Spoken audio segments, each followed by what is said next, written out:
Video? Yeah. Okay. I think the next thing I was going to say is that beyond ideas of wrongdoing and right doing, there is a field. I'll meet you there. Was that a quote from something? From Rumi. Oh, okay. Yeah. It's a very, liberation kind of idea, right? Do you know what's the first name of Rumi, the poet? No. Maulana. Okay. I see. Now you know. Oh. Did it click? Yeah. But it's still an inner child, right? So Maulana, the complete form is Maulana Jalaluddin Rumi. And he was a man, for sure. But back home, we use the name Maulana for both women and men. Okay. Cool. Yeah. So I don't know, it's kind of an idea that is a lot about the breakdown of social structure and what you think you should be doing with your life versus what you actually want and what gives you life, right? I thought that was a powerful quote.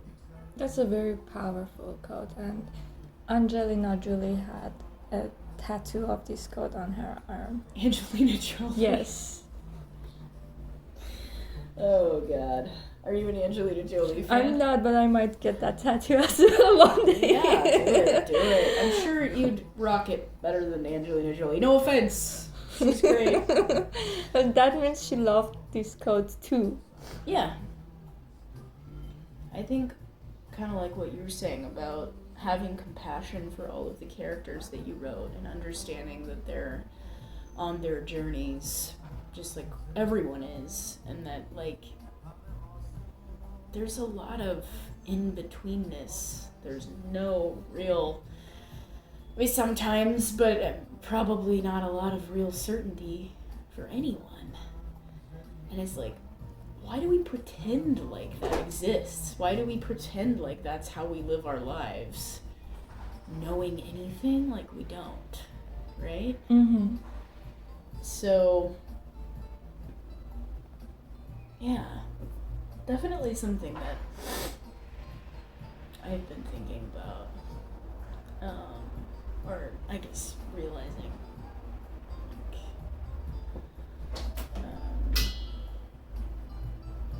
what a man can no longer refuse to become if you just,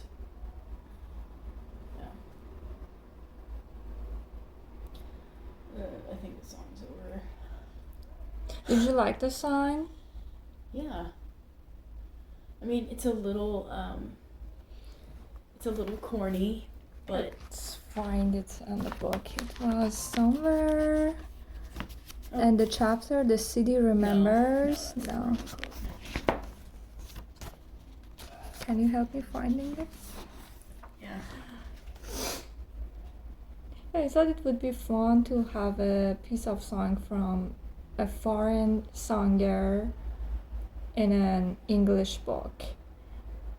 And it matches well with that context too, because that girl is feeding the birds.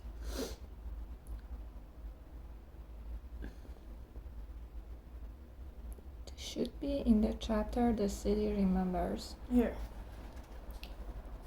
Right there. ای پرنده مهاجر سفرت سلامت اما به کجا میری عزیزم قفس تموم دنیا. That Z is extra, it's a typo. Now I see that. Now I see a typo in my book and I have never seen that before. Don't worry. And it happened when I'm recording. Okay, we move on. All books have typos, especially the Well, good the thing ones. is, I had never seen that before. I just didn't pay attention, although I was paying a lot of attention before putting it out there. Yeah, the whole world is a cage. That's what the singer says. And thank you for sharing your feedback. If there is any other reflection you wanna share with me. Well, okay, the moral ambiguity that I keep saying of there being so much space between wrongdoing and right doing. At the end, when the main character has the rosewater soaked return, she's looking at Marilyn Monroe and فروغ فرخزاد. Yeah. Faruka. It's a little bit hard because you guys didn't have these alphabets. Yeah. And Khe, and this name has both of them. Yeah, I should know how to say that. But It's okay, you can just call her like Furu. How about that? Might be easier. Faru. And why do you have any idea why Mona wanted to have the picture of these two women? Okay, well that's something I'm allowed to. I think it's interesting to me that they're both like classically like beautiful, like they're considered to be beauty queens in their respective cultures or whatever, and like you said, also troubled figures who were very judged, especially as women, and then met tragic ends. But then when she's looking at them, she's thinking about the way that they're almost light, like they're not, she says, as if they knew something the living keep forgetting. It was never as serious as everyone believed. Life, like Marilyn Monroe's mischievousness, I mean, she had a terrible life. She was like treated very badly by men and stuff, you know, like she got on drugs, like she wasn't having a good time being alive. And although she's dead, still people are judging her. Yeah. And funny enough, they are still judging that woman in Iran, Forough Farrokhzad. Still, like, after too many years she's dead, they're like, oh yeah, well, she was a pretty woman. But she was much more than a pretty woman. She was a poet back in the time, and we didn't have a lot of poets, like female poets. And her writing style was different from the other poets. Yeah. So she was like a revolutionary idea for that time. And I remember one time they interviewed it, like I watched the videos, and I was not living back in the time.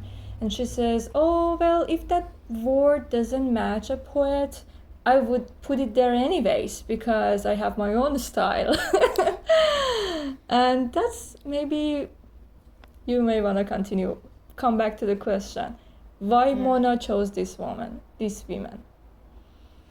Well, there's definitely something kind of sexual about it, a little bit, that she's rolling over in bed with the rose water and looking at them. Erotic. Yeah, but also that they have this kind of like from the grave, they are, I wouldn't say mothering, but they are maybe encouraging her in some way, that like you can release your grip, you know, whatever pressure you're feeling, you can let it lift a little bit, at least for a moment. That's what I think. But I really liked the line, outside of the circle she's mothering herself, but inside she's still someone's daughter. That resonated with me too. Actually, she's fathering herself too. Not mothering herself, but fathering herself. I'm very far from my parents too, but I mean, not quite the same. When you're living independently, you're your own father, your own mother, you're your own therapist, you're your own doctor, you're your own pet. You're your own everything. You're petting your body, right? The cat When if you're scrubbing your body in the bathroom, you're like petting yourself, kinda. Yeah, yes. If you look at it this way. Definitely. You gotta pet your cat. It just came to me, I just said it. It's not like something I thought about it before. Yeah. But maybe in some way those two women represent I don't know if light in the darkness is the right term, but some kind of companionship that's like meaningful for her, like who she wants to be or how she wants to live, maybe without that kind of fear of judgment that has perhaps characterized her life before then. You think she's afraid of being judged?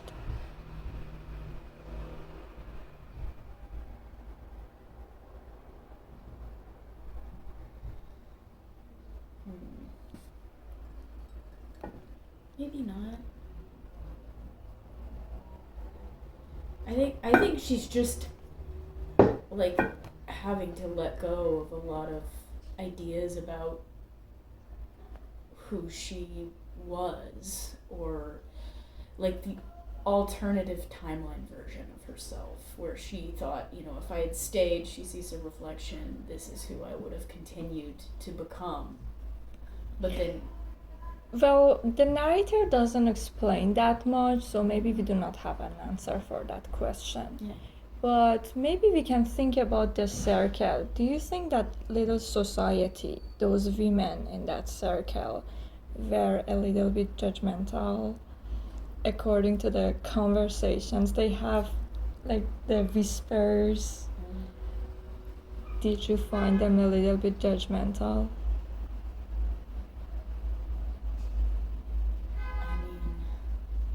Not particularly, to be honest. I thought there was a lot of grief, both on the part of the girl and her family. There was also a generational gap. There was a grief, and also there were some, maybe some sort of envy. Because when the young woman is talking, her mother is giving her a disapproval look. Well, and the fact that the main character chose, you know, which wasn't necessarily something that other generations could do. She had the power of choice. And so she changed her circumstances. She changed her context and transformed her life by doing that. It was like there's a lot of power in that, right? That like maybe is unfamiliar in the circle. Right. Which is ruled, it would seem, by what's unspoken, tradition or belief. That's true. Yeah. It's like the grandma had a total different belief about men, about immigration, about life, right? Yeah. Yeah, just like I think for me personally, there was an element of like the circle is so safe, and like the longing to be inside of it never really goes away. At least for me. I want to go back, but you know. Is there anything else you would like to share? She has learned how to continue without calling it survival. That's interesting. Doesn't his meow sound like a kitten? It does. It sounds like a little girl. Yeah. But they know how to copy human voices. Yeah, they're very smart. You're so manipulative. He's trying to sound like a baby. He's like, coffee's not Mama, for you. I'm a baby.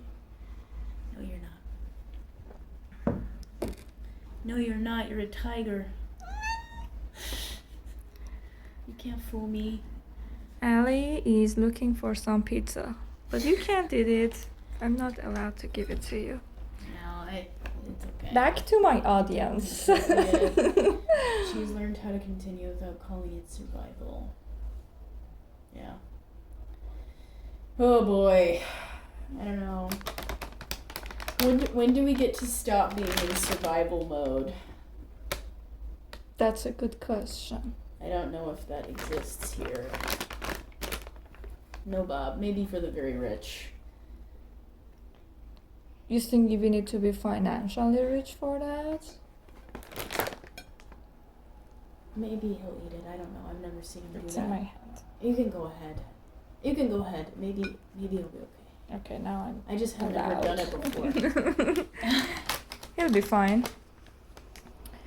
Okay. Yeah. Back to that question. Maybe surviving is just a mentality. Yeah. Surviving mode and feeling yourself mode, that's what I like to call. Do you need to be rich to feel yourself? Seize the moment. To feel yourself? To free yourself? To feel yourself and free yourself too. Do you think that those last lines, when Mona is feeling herself? Oh, feeling herself. Interesting. When you are living in the moment, you can smell. Yeah. Or if you are eating something, you can taste. Yeah. If you are in the surviving mode, it doesn't happen. Yeah. You can't taste it. You can't smell that much. Yeah, interesting. Because you are not living in the moment. Yeah. I think here, it's like survival mode. This city, this is a very hard place to live. I've lived in other places in the United States, and it's this is very difficult. It's interesting, yeah. Well, as someone who has lived in different cities, what do you think is different in San Francisco and in compared to other cities in the States, or even if you've been in different countries? Well, I think that here it's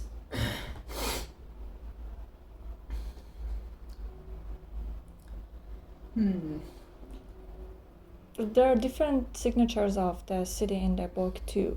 Did you find any of them interesting?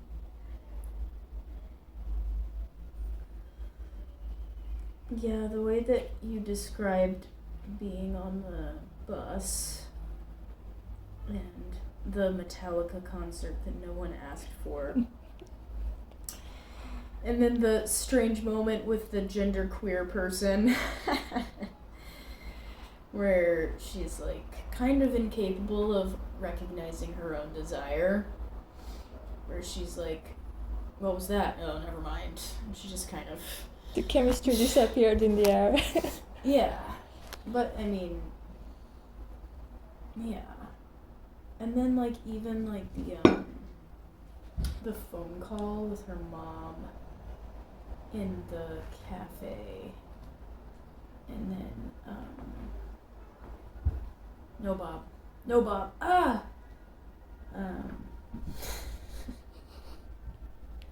He's evil. Hold on. There was one line. They don't know what it takes these days for a voice to arrive. Yeah. And, like, you know, that is specific, I think, to, like, perhaps a diasporic, you know, experience, or, like, where a phone line is more like a lifeline to, like, Yeah. like, everything. Thank you for acknowledging that. And it's Yeah. worth mentioning that it doesn't happen to all diasporic person. It was like a temporary time that there was not any stable internet connection, so there was not really a way to talk unless someone calls you from the other side, and you never know when they call, and it was really stressful for Iranians. Yeah, but the feeling of, like, being alone, and your presence is almost like, it's like a sound that appears and disappears just as quickly, so it's almost like you're like a ghost walking around, and how do you know that you even exist? It's like it's this kind of isolation here that I think is very intense. Exactly. And Very intense. yeah, kind of oppressive, to be honest. It kind of beats down on you. Yeah, that conversation says a lot. Yeah. Every single word carries a lot. Well, and I looked it up that what was repeated was take care of yourself, right? And of course, okay. Very like brief, but it has a lot of weight. Right. Especially the second, of course, okay, about school, I think. Mm-hmm. But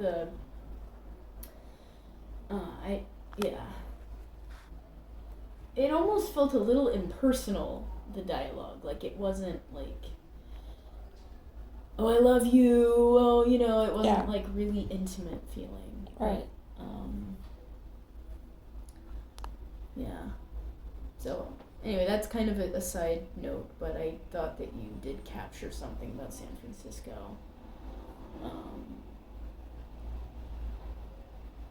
Yeah, it's interesting. Thank you so much, Zoe, for sharing your reflections. I'm glad something stayed with you. Yeah. And you wrote down your reflections. Yeah, well. It's like a book to me. It's a lot, and you were reading it carefully, you paid attention to the details, and I really appreciate the time you considered for talking to me today. I'm going to stop.